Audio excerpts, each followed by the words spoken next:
ഒന്ന് കണ്ടോക്കി, നല്ല രസമുണ്ട്. എന്റെ ഹരിയേട്ടാ, നിങ്ങൾ ഏടെയായിരുന്നു? ഇന്നലെ രാത്രി മുഴുവൻ വിളിച്ചിട്ട് കിട്ടാഞ്ഞിട്ട് രാവിലെ ആയപ്പോ എനിക്ക് ടെൻഷനായി. ഞാൻ അമ്പലത്തിൽ പോയി ഒരു ശത്രുസംഹാര പൂജ നടത്തി, അറിയോ? എന്റെ മീനുട്ടി ഒന്നും പറയണ്ട. ഇന്നലെ ഞാനും സുവർണ മേഡം കൂടെ റൂം അന്വേഷിച്ച് നടന്നിട്ട് ഒരൊറ്റ റൂമില്ല. അവസാനം ഒരു റൂം കിട്ടി. ഗതി കെട്ടിട്ട് സുവർണ മേഡം എന്നോട് ചോദിക്കുക, രാഹുലെ ഇന്നിന് സമയം എത്ര ആയില്ലേ, നമുക്കൊരു മുറിയിലങ്ങ് അഡ്ജസ്റ്റ് ചെയ്തൂടെ? ഞാൻ പറഞ്ഞു ഓക്കേ, അതിനിപ്പോ എന്താ. എന്നിട്ടല്ലേ തമാശ. മേഡം ചോദിക്കുക, ഭാര്യ അറിഞ്ഞ പ്രശ്നം ഉണ്ടാക്കത്തില്ലേ, അടി ഉണ്ടാക്കത്തില്ലേ എന്നൊക്കെ. എനിക്ക് എന്റെ മീനൂട്ടി അറിഞ്ഞൂടെ? ഞാൻ കുറെ നേരം അവിടെ നിന്ന് തിരിച്ചു. മീനൂട്ടി ഇതൊക്കെ ഒരു ചിൽമൂടി എടുക്കോളന്ന് എനിക്കറിയാലോ. ഒരേ റൂമിലാ? ഒരു റൂമില് ഒരേ കട്ടിലോ?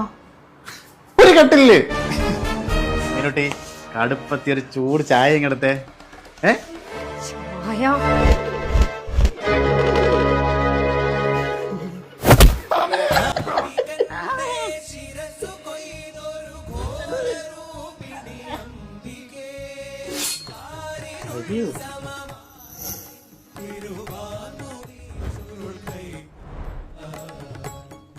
മീനൂട്ടി ഇതൊക്കെ ഒരു ചിൽമൂടി എടുക്കോളന്ന് എനിക്കറിയാലോ.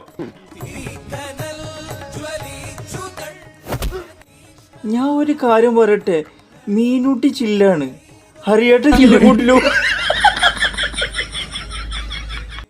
ഞാൻ ഇതിൽ അതൊന്നുമല്ല ശ്രദ്ധിച്ചത്. ലേ കൃഷ്ണൻ, എനിക്ക് കോടതി ഒന്നും കയറി ഇറക്കാൻ വയ്യ, ഞാൻ കുറച്ചൊക്കെ തിരിച്ചിട്ടത്. ആ നിങ്ങൾ ശ്രദ്ധിച്ചായി ആ വീഡിയോ ഒന്നും കൂടി പോയി കണ്ടോക്കി. കൃഷ്ണൻ്റെ ഒരു തിരിച്ചില്ല, ഞാൻ ഇതിനൊന്നും സാക്ഷിയാവാൻ കിട്ടൂല അത്.